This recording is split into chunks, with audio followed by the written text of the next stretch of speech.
Nama Narayan. An introduction to Yoga Nidra, levels 1 through 5. For those of you who are looking for a systematic approach to learning Yoga Nidra, and that's really what's recommended, is to start off on the beginner's levels and then gradually progress. So let's talk about how that progression occurs. What is it that's progressing? And how do you know if you're ready to go on to the next level or not? So when it comes to Yoga Nidra, think of this as a process in which you are learning to deepen your level of relaxation and heighten your level of awareness. We are cultivating awareness, and from high awareness comes deep relaxation. And the only way to maintain deep relaxation is to cultivate awareness and keep high awareness. So in the beginning, we should start with very short Yoga Nidra sessions. Yoga Nidra level 1 is the shortest. Yoga Nidra level 5 is the longest. So right away, your method here is to stay with the short Yoga Nidra sessions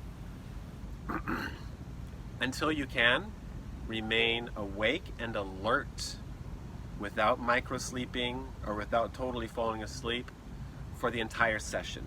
And when you can stay perfectly still, and when you can stay aware and alert, following the instructions and doing the practice without being totally absent-minded, thinking about other things, and also without going into states of unconsciousness, when you can do that, stillness, silence, physical stillness, mental silence, totally aware. When you can do that for the whole duration of the session, now you're ready to go on to the next level. So, how do you master a level? By remaining totally aware, alert, still, and silent for the whole duration. Next, you go on to the more advanced level. And the most advanced at level 5 is 3 hours. If you can stay totally still, totally awake, and enjoying mental silence for a full 3 hours, congratulations, you're a yogi. And I mean that. Many of you are. Many of you are. And also an understanding for the stages of Yoga Nidra that we go through. The last video that I did just a couple days ago, the 3 stages of Yoga Nidra, is a must for those of you who are new to Yoga Nidra and wanting to understand the overall theory and bird's eye view of Yoga Nidra, so that you can know how to progress and so that you can make Yoga Nidra a part of your daily life. And to experience the full fruits of any yoga, the highest fruits of any yoga practice, it has to be a part of your daily life. In other words, we can't technique our way to the ultimate. That has to become just a natural result of the way you're living every day of your life. You have to create the cause for that effect of the fruits of yoga to occur. And the cause is daily self-practice. The cause is every single day. Purushart, self-effort, having that self-effort to do self-exertion, to doing your yoga every day. And abhyas means consistency, sustained practice over a period of time. So that it's not just something that you do one day and then you don't do it again until next week, and then the next week you do it all week long really well, but then you totally give up for 2 months or so. Can't be like this. It has to be a part of your everyday life. Then it becomes a part of you. Then you start to experience the highest fruits of any yoga practice. So do Yoga Nidra daily, starting off with the short meditations. There's several Yoga Nidras that are only between 15 and 25 minutes long. So you can either stick with Yoga Nidra level 1, or if that's too long, and it is a long one, to be totally honest, it's a long beginner session. There are shorter ones that you can start with in the beginning, then around 15 minutes, 20 minutes. So be practical, be realistic.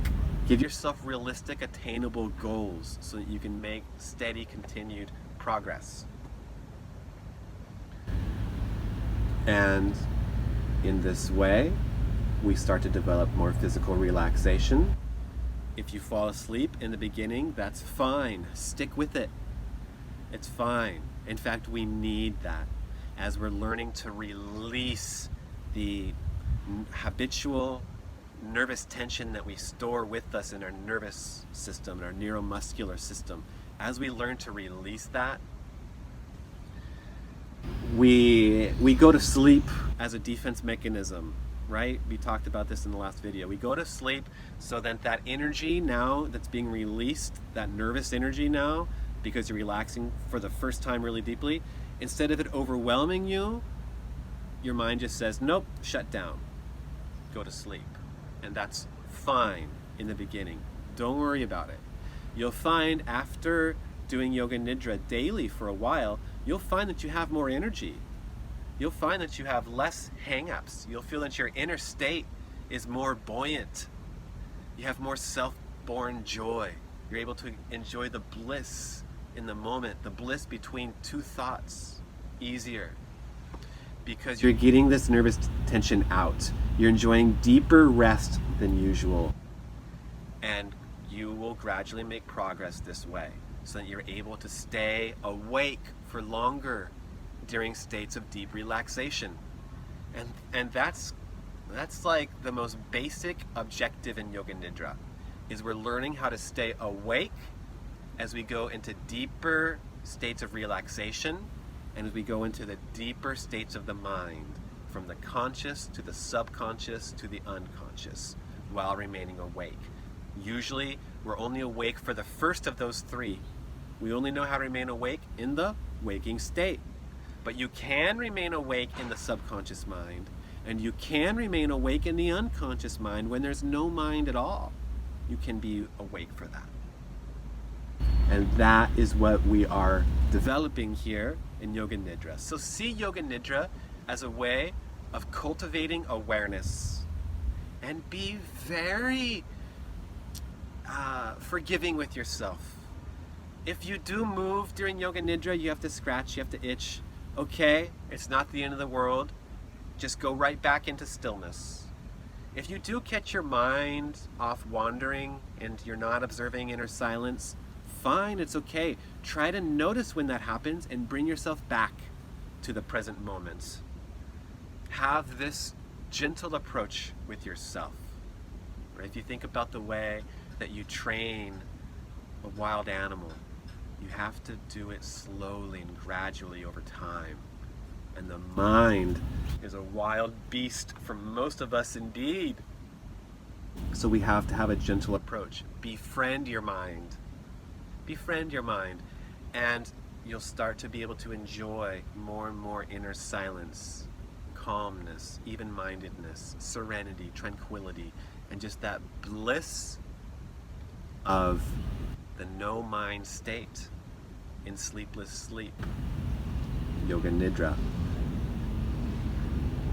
Okay, in this way we can progress at our own natural rate, at our own natural rhythm, what's natural for you, and you go from general relaxation, putting the body to sleep, enjoying better rest and better sleep than you have before, to then being able to have enough awareness to stay awake as you go into the subconscious mind, conscious dreaming phase of Yoga Nidra, purifying all of the elements of the psyche, all the samskaras, getting all of that stuff out, going deeper now into states of total tranquility and inner stillness and silence in the unconscious level of the mind, staying awake throughout the whole process, cultivating awareness until you come into that state of the unconscious mind, beyond the ego, and you experience that which you truly are. which you have to know for yourself. Anything else is just an intellectual understanding and therefore just a barrier, just an obstacle. Only you can know what you truly are, and you have to experience that in that no-mind state of meditation and or yoga nidra. Thank you, everybody. Enjoy the rest of your day. Hari Om.